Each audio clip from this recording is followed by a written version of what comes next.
Oh man, so Andre Cronje has just committed his future to Phantom and Sonic. This is a major update for Phantom and Sonic and a big part of where they could go in the future. I'm going to break down exactly what this means for the project, whether this makes me bullish or otherwise, and just generally my thoughts around this update for Phantom and Sonic. We're also going to cover off some important macroeconomic data, which has just come out, so make sure you smash the likes. Don't forget to subscribe. Guys, let's kick off with the macroeconomic data before we move on to the fact that Andre Cronje has just agreed to be the CTO of Sonic Labs. I'm going to break down my exact thoughts on this, so make sure you stay tuned. We're going to kick off with the retail data, which was really positive. Remember, like I said in yesterday's video, this market is looking for data to alleviate their concerns that we're heading into a recession, right? Now, what type of data could that be? Well, the first and most obvious data is you look at inflation. And over the last couple of days, starting with the PPI inflation on Tuesday, yesterday we had the CPI inflation, we saw them both trending in the right direction, which was a really good sign. But after I delivered the CPI news yesterday, I made very clear that this market isn't just focused on price data. They're focused on other economic data, and we got two important pieces today. The first one was the retail sales data. It was expected to come in at 0.3% growth over the previous month. It came in at 1% growth, which is really good. Remember, if people are going out there and spending, that's a sign that alleviates fears of a recession. Equivalently, the other piece of data which came out, which is really important, was the data around the jobless claims. Now remember, this is the number of people claiming unemployment, right? What are the two of the worst things you see for recession? Low sales and low number of jobs, right? Unemployment going up. So luckily that figure came in lower than the previous reading as well. That came in at 227,000 jobless claims, which was also a really good positive reading. So we are seeing traditional markets climb up, and we're seeing some of that fear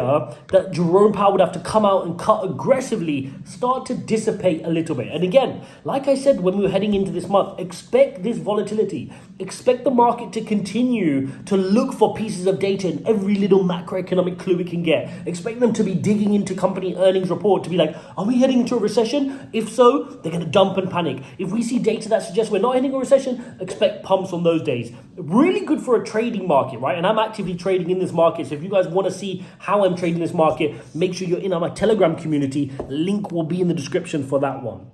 Okay, let's talk about Andre Cronje. I need to share my views on this. And again, guys, a lot of people, like one of the most common questions I get all the time is, what's my view on Phantom? What's my view? Am I selling? It's so disappointing. Are you selling Phantom?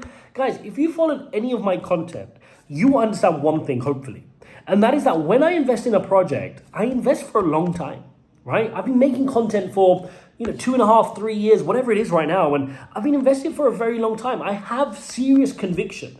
Right? I've been investing for a very long time in real estate, in stocks, and startups, and crypto as well. And whenever I do so, I don't just, move like the wind every bit of data that comes out. No, I have conviction in a project. If a project makes me fundamentally change my mind in terms of where they're heading, that's a big sign for me to get out. And I'll make it very clear to you guys when that happens for any of the projects I talk about on this channel. So let's talk about Phantom. Now, Andre Cronje has just announced that, well, he didn't announce it, Phantom Foundation and Michael Kong retweeted it, that Andre Cronje is officially going to be the CTO of Sonic Labs moving forward. Quan is now stepping down, which is very interesting as well. So what we need to understand is, first and foremost, is this a good move? Well, Andre Cronje, whether you like it or not, is one of the smartest minds in the crypto space, just hands down. Right? Considered the godfather of DeFi, some amazing projects. He is a very smart mind, okay? So in terms of Phantom being able, and Sonic, or whatever you want to call it now, being able to secure him for the long term and keep him in a C-suite level role, it's a major coup. It's a good thing. Andre Cronje could go and walk into any project and take a key role, right? He obviously loves the technology stack of Phantom. He wants to build out a really exciting EVM in Sonic. And that's his mission. He seems focused. He's been focused for a while through this bear market. And that's a good sign for Phantom and Sonic. Now, it'd be remiss of me to not talk about some of the negatives. And the main thing I'm going to talk about is, and we can't, avoid this topic, is Andre Cronje's past, right? What has he done previously? If any of you guys have been watching this content for a while, you've covered off the fact that Andre Cronje upped and left. right? He had a period of his time where he upped and left the project, and it had a negative, detrimental outcome for the project. It wasn't good. The price dumped, right? It wasn't great when you just up and leave and say, oh, all this stuff is going on. And at the time, he left us to speculate. There wasn't a clear message to say, this is the reason I'm stepping down. There's nothing wrong with the project. I just, it was just a really bad period of time. And I remember at the time I said something really important, that Phantom does not need to be a project that has just one key maverick at the top of the project that keeps the project propped up, right? If you look at Cardano with Charles Hodgkinson, if you look at Ethereum with Vitalik, if you look at these projects, if these single figureheads, anything happens to them, the projects are done. And I think Phantom, since, Andre Cronje left, when he left the first time, what they managed to do really well is they kept on going. And I think credit has to be given to Michael Kong. A lot of people say, there's certain weaknesses in the way he's growing Phantom and the things he's doing, and they're very critical. Fine, you're entitled to your opinion. But I feel like he did a great job.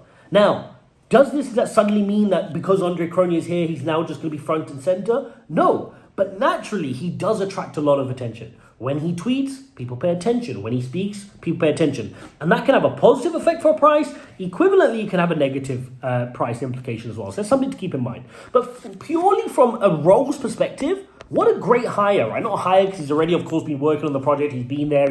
He never really left. They're just kind of changing his title. But to have him locked in and secured and committed to more of a long-term role with an official title, I think that's a good sign for Phantom. It's a good sign for Sonic, and it's probably a good leading indicator that they're building something exciting, because Andre Cronje would not be spending some of the best years of his life with the ability he's got working on a project which he doesn't see being truly revolutionary. I think that's the other exciting bit when you're investing in a project like Phantom is, you're not holding it just to do a 2x or a 3x, right? You want it to do something impressive. You really think it could be one of the, top 5 cryptocurrencies that make a change in this world over the next kind of 5 to 10 years.